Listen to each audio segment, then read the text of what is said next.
Okay, welcome to this PHP Basics tutorial. In this video I'm going to talk for about 15 minutes about debugging in PHP. I've mentioned some sort of debugging things before, but I thought it'd make it quite a nice video, good idea to sort of bring them all together, some of them together, because I'll obviously forget things and have to do a second part to this.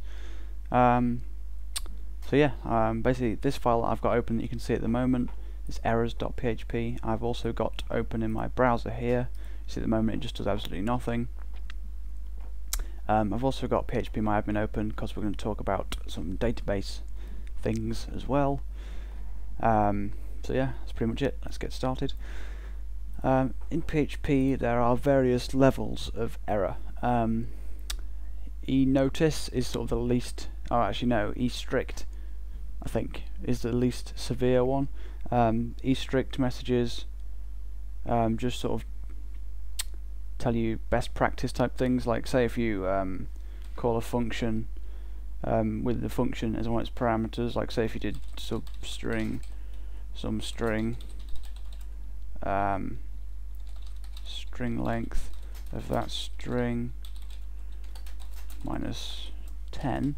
Obviously a bit of a pointless example because you could just use minus 10, but anyway, it would issue a warning telling you something about passing things by reference, and the fact that you've used a function, you've passed a function to the other function.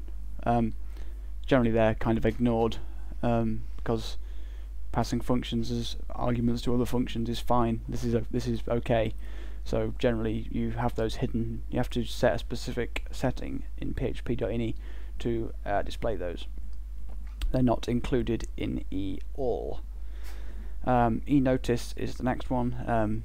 They shouldn't really be ignored because they often point to more severe problems with your script, but they're not serious problems.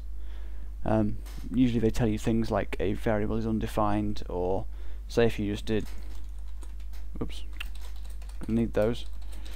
Say if you just did echo test or teat, you'd get a notice message saying undefined constant assumed string test with the quotes around it. See that if you had notice messages hidden, and you accidentally used there was a constant that you should have defined that you hadn't, this notice message highlights that.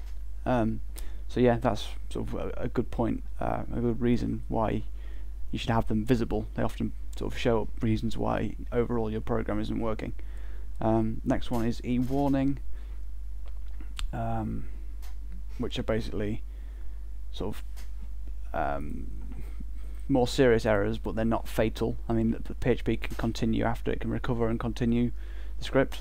An example of that would be if you have, we'll have test. Let's say if you had MySQL Connect, then we're just going to type in some wrong information. If I reload the page now, see we get a warning. MySQL Connect access denied for the user, using the default username because we just didn't type anything. So yeah, but you see PHP still continues. We still get this test output. If there was a fatal error, which is generally syntax errors, so say if I just do that and reload, you see we get a parse error, syntax error, unexpected t echo. T is just type. If you look up the tokenize function, basically what that function does is take a script and return all its types, which can be quite useful for some things, I guess. And yeah, these are just the types, they're constants. So t echo is just representing the echo.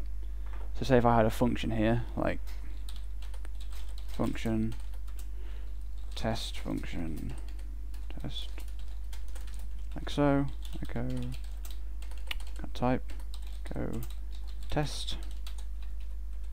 So we should just call it or something, I don't know. If I reload the page now, you see we get unexpected t function, which is telling you that this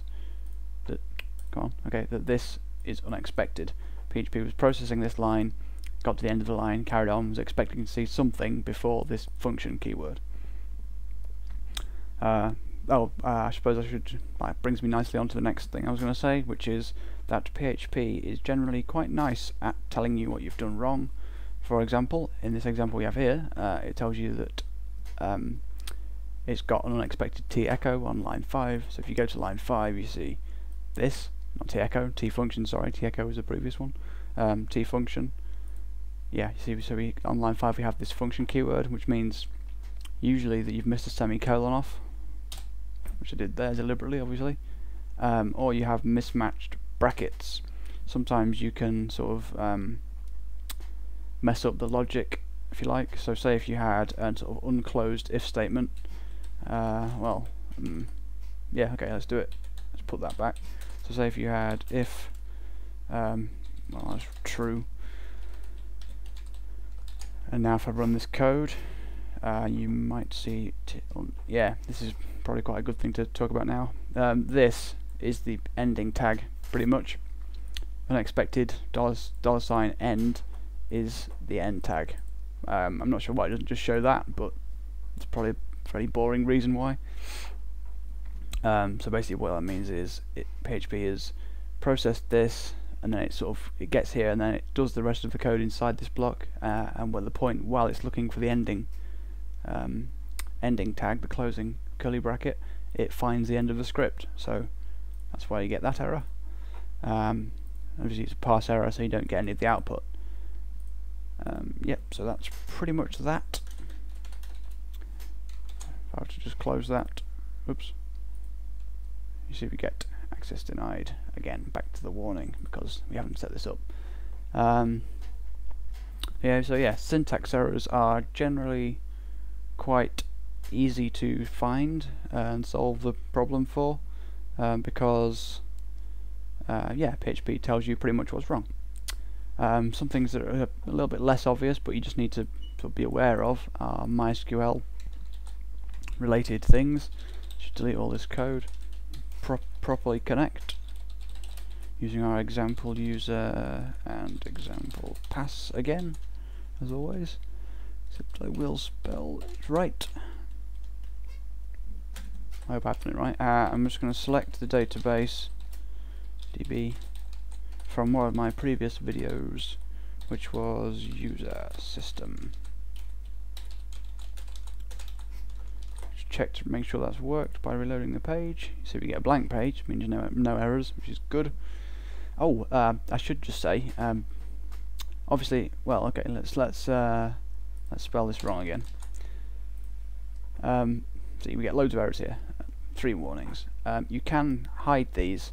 On some server setups, they will be hidden by default. So say, well, the error reporting function, it will set the error reporting level to one of the constants, or well, any allowed value for the ini directive. So say if you set that to well, 0, which means no errors, it'll hide literally every error, reload the page so we don't get any errors anymore. The problem is still there. So say if you try to do a query now, it wouldn't work because it hasn't connected. It's just hidden the fact that it hasn't connected.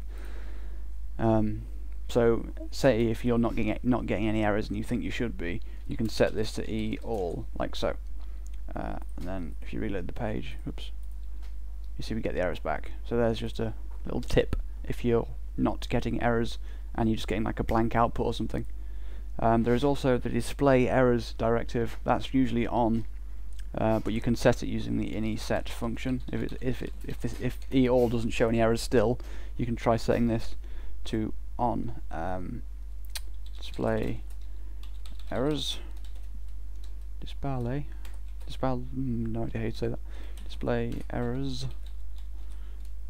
You would just set that to true or on. Oops, like so. And then it should just obviously still show the errors for me because I've got my PHP setup done properly. Anyway, that's a little aside about that. So back to user MySQL type errors. Good. So MySQL errors are not always as obvious, so let's just say if I quickly do some sort of users equals MySQL query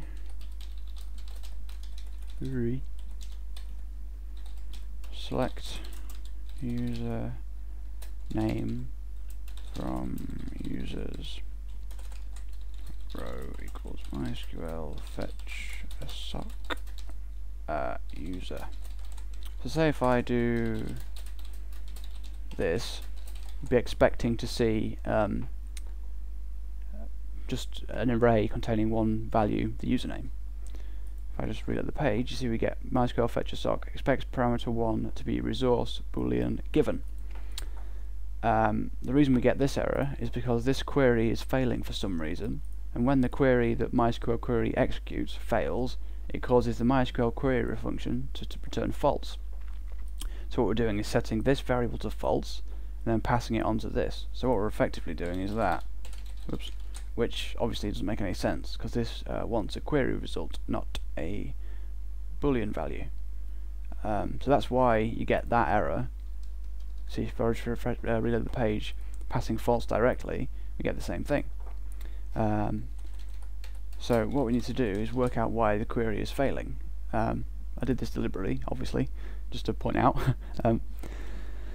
One useful function in this case is the MySQL error function. You just basically add it after the failing query, like so.